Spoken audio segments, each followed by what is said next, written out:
오늘 우리에게 주신 말씀은 요나서 2장 1절에서 10절까지의 말씀입니다. 구약성경 1288면 요나서 2장 1절에서 10절까지의 말씀 제가 봉독하도록 하겠습니다. 요나가 물고기 뱃속에서 그의 하나님 여호와께 기도하여 이르되 내가 받는 고난으로 말미암아 여호와께 불러 아뢰었더니 주께서 내게 대답하셨고 내가 스올의 뱃속에서 부르짖었더니 주께서 내 음성을 들으셨나이다. 주께서 나를 깊음 속 바다 가운데에 던지셨으므로 큰 물이 나를 둘렀고 주의 파도와 큰 물결이 다 내 위에 넘쳤나이다. 내가 말하기를 내가 주의 목전에서 쫓겨났을지라도 다시 주의 성전을 바라보겠다 하였나이다. 물이 나를 영혼까지 둘러싸우며 깊음이 나를 에워싸고 바다풀이 내 머리를 감쌌나이다. 내가 산의 뿌리까지 내려가 싸우며 땅이 그 빗장으로 나를 오래도록 막았사오나 나의 하나님 여호와여 주께서 내 생명을 구덩이에서 건지셨나이다. 내 영혼이 내 속에서 피곤할 때에 내가 여호와를 생각하였더니 내 기도가 주께 이르러 싸우며 주의 성전에 미쳤나이다. 거짓되고 헛된 것을 숭상하는 모든 자는 자기에게 베푸신 은혜를 버렸사오나 나는 감사하는 목소리로 주께 제사를 드리며 나의 서원을 주께 갚겠나이다. 구원은 여호와께 속하였나이다 하니라. 여호와께서 그 물고기에게 말씀하시매 요나를 육지에 토하니라. 아멘. 요나서에서 요나의 영적 상태를 보여준 아주 중요한 단어가 있습니다. 바로 내려가다라는 말인데요. 1장 3절에 보시면 요나는 하나님의 말씀을 불순종하고 욥바로 내려갑니다. 그리고 그곳에서 배삭을 주고 배에 올랐더라 그랬는데 이 올랐더라라고 번역되어 있지만 내려가다라는 말과 같은 단어입니다. 그는 또 배로 내려가죠. 그리고 1장 5절에 보면 그는 배 밑층으로 또 내려갑니다. 그러다가 거센 풍랑 앞에 그는 바다로 빠지게 되고 그 바다 가운데 심연으로 내려가 결국 물고기 뱃속까지 내려가게 되죠. 계속해서 내려가는 요나의 모습을 우리는 보게 됩니다. 왜 이렇게 되었습니까? 그가 이런 내리막으로 걷게 된 근본적 이유는 그가 여호와의 얼굴을 피하여 도망했기 때문입니다. 1장 3절 다시 보시면 그가 여호와의 얼굴을 피하려고 다시스로 도망쳤다 그랬습니다. 하나님으로부터 멀어지는 자가 점점 내리막을 걷게 되는 것은 어찌 보면 당연한 일이고 사실 이것은 비극이라고 할 수 없습니다. 왜냐하면 하나님을 피하려 도망하는 자가 불순종하는 자가 오히려 내려가지 않고 올라간다면 잘 된다면 하나님 없이도 너무나도 삶이 잘 풀려간다면 오히려 그것이 최악의 비극이기 때문에 그렇습니다. 하나님의 자녀들은 삶의 밑바닥에서도 오히려 하나님을 의지하는 법을 배우게 됩니다. 하나님의 자녀들은 컴컴한 어둠의 터널 속에서도 오직 하나님만 바라보는 법을 배우게 되는 것이죠. 그러니 요나는 점점 밑으로 내려가지만 점점 하나님과 가까워지고 있습니다.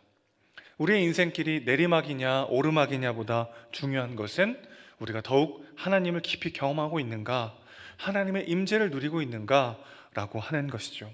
자, 지금 요나는 삶의 가장 밑바닥에서 마침내 기도하고 있습니다. 2절 말씀 보실까요? 고난으로 인해서 여호와께 아뢰었더니 여호와께서 대답하셨고 스올의 뱃속에서 부르짖었더니 주께서 나의 음성을 들으셨나이다. 지금 죽음의 위기 가운데에서 다시 기도하기 시작하는 요나의 모습을 보게 되는 것이죠. 하나님께 니느웨로 가라는 말씀을 받은 이후부터 요나가 기도했다는 구절이 없습니다.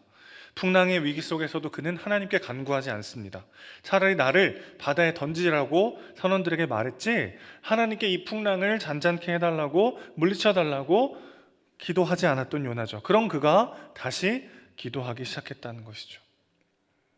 우리가 은혜를 배우기 위해서 알아야 될 세 가지 진리가 있어요. 첫 번째는 우리가 정죄받아 마땅한 죄인이라는 것입니다. 3절 보실까요? 주께서 나를 깊음 속 바다 가운데 던지셨습니다. 주의 파도와 큰 물결이 내 위에 넘쳤고 주의 목전에서 쫓겨났다고 말합니다. 자, 그가 깊음의 바닷속에 던져졌을 뿐만 아니라 그 위에 나를 뒤덮는 큰 물결과 파도가 몰려왔다라고 고백합니다. 복음을 깊이 경험할수록 내가 그래도 스스로를 비교적 괜찮은 죄인으로 여겼다가 내가 죄인 중에 괴수라는 것을 알게 되는 것이죠. 내가 얼마나 이 죄악의 파도 가운데 깊이 빠져 있는 죄인 중에 죄인인가, 그것을 경험하게 되는 것입니다. 복음을 깊이 알아갈수록, 그래서 때로는 외면하고 싶을 때가 있어요. 여기까지만 알고 여기까지만 하나님의 임재를 누리고 더 이상 들어가고 싶지 않을 때가 있습니다. 들어갈수록 내가 얼마나 큰 죄인인가를 경험하기 때문이죠. 두 번째는, 그런 우리가 우리에게 스스로를 구원할 수 있는 능력이 없다라는 것입니다. 6절 보실까요? 내가 산의 뿌리까지 내려갈사오며, 굉장히 재밌는 문학적 표현이죠. 산이 뿌리가 있습니까? 산의 뿌리까지 내려갔고 그만큼 깊이 내려갔다는 거죠. 땅이 나를 막았사오며, 아주 깊이 내려간 것도 문제인데 올라올 수가 없어요. 왜 그렇습니까? 땅이 나를 막고 있다. 그 누구도 나를 건져줄 자가 없고 나 스스로도 이 깊은 심연에서 나올 수가 없다는 것을 이렇게 문학적으로 표현하고 있지만, 우리에게 적용해 보자면 우리의 이 죄의 문제 가운데 우리를 건져줄 수 있는 그 어떤 대상도 없고 나 스스로도 이곳에서 빠져나올 수가 없다라는 것이죠. 그러나 마지막 세 번째 진리는 9절에 있습니다. 구원은 오직 여호와께 속하였다라는 것이죠. 정리해 볼까요? 세 가지 진리가 필요합니다. 우리가 너무나도 심각한 죄인이라는 거죠. 그리고 나 스스로는 이 죄의 멍에로부터 나올 수가 없다라는 사실입니다. 그리고 오직 여호와께만 그 구원이 가능하다는 것을 우리가 알 때 진짜 은혜가 무엇인지를 우리는 경험하게 되는 것이죠. 그럴 때야말로 우리는 여호와의 얼굴을 피하여 살아가던 나 자신을 깨닫고 다시 여호와의 얼굴을 구하는 간절한 기도 가운데로 나아가게 되는 것이죠. 이것이 바로 요나의 모습입니다. 그가 붙잡고 있었던 것들, 그가 추구하고 있었던 것들로부터 다 끊어졌을 때 그는 비로소 여호와의 얼굴을 구하며 간절히 기도하기 시작했고요. 바로 이것이 요나의 회복의 시작이었다는 것이죠. 여호와의 얼굴을 피하여 도망하던 요나는 더 이상 피할 곳이 없던 물고기 뱃속에서 다시 여호와의 얼굴을 마주하고 있는 것입니다.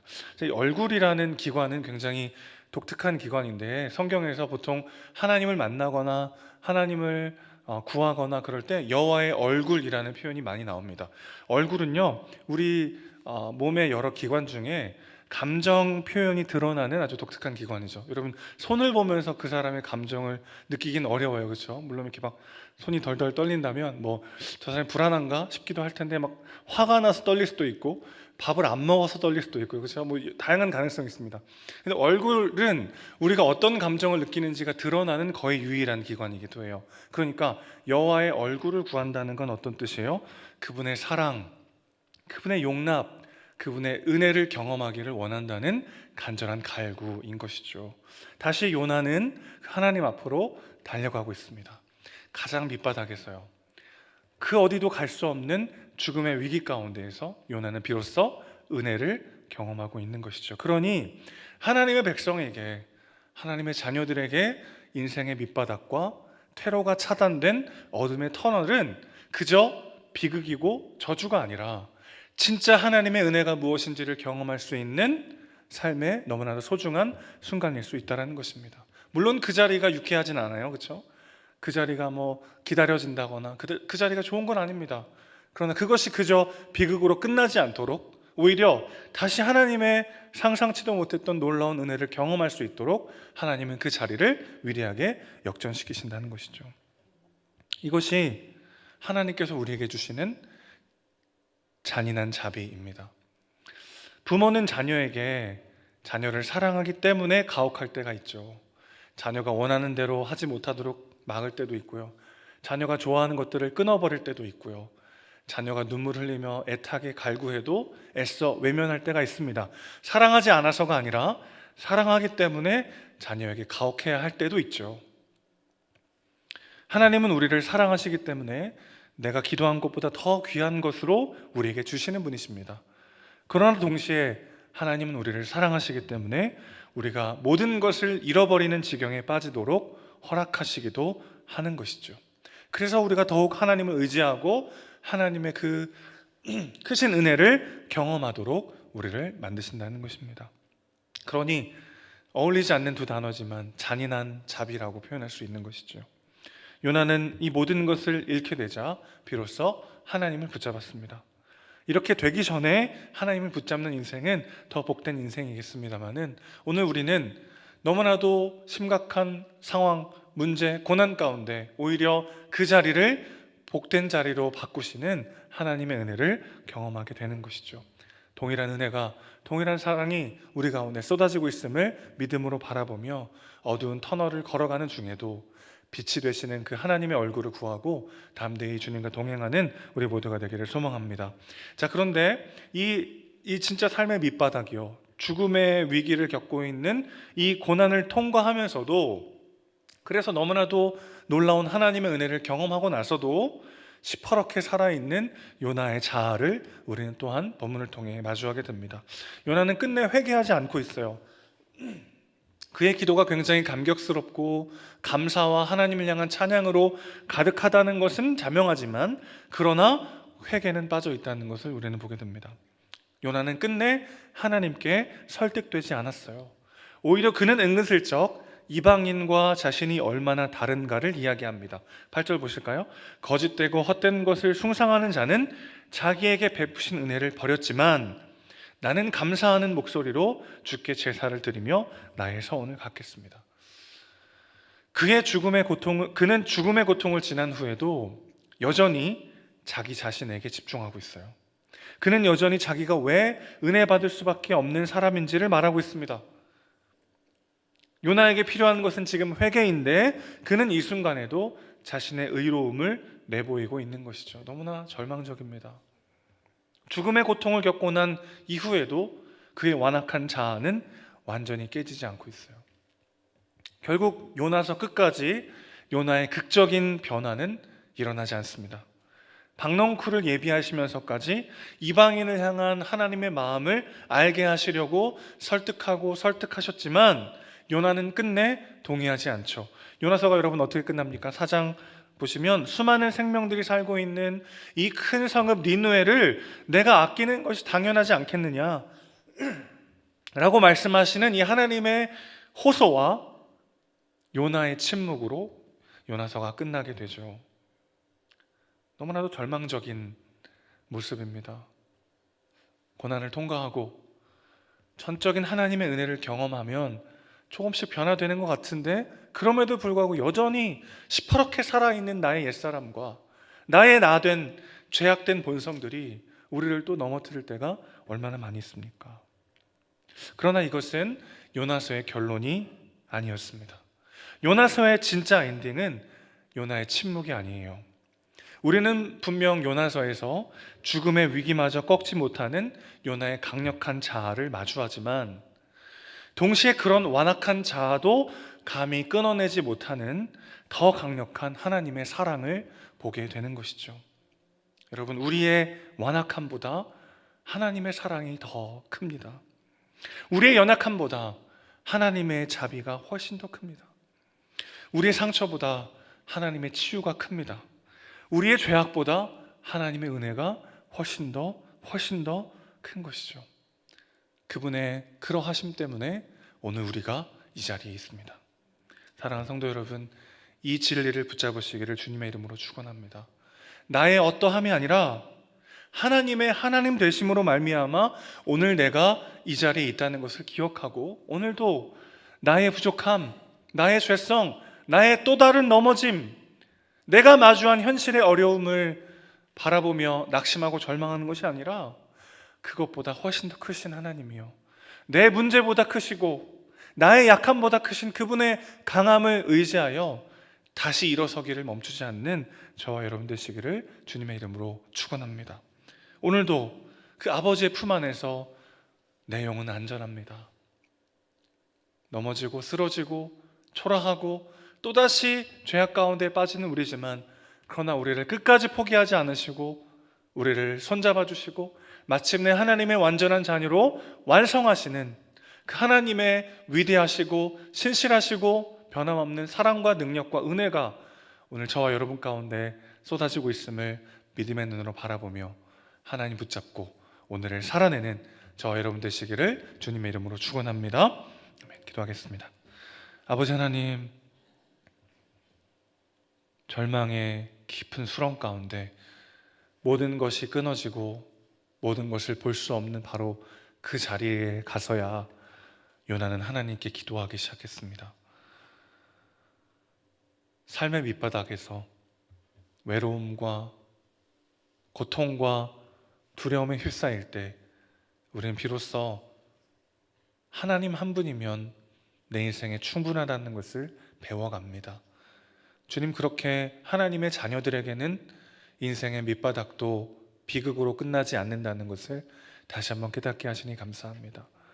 하나님과 동행하는 그 순간, 그 어디나 내게 하나님 나라가 된다는 것을 기억하게 하시고, 어딜 가든지 하나님과 동행하며 그 주님 붙잡고 다시 일어서는 우리가 될 수 있도록 주여 붙잡아 주시옵소서.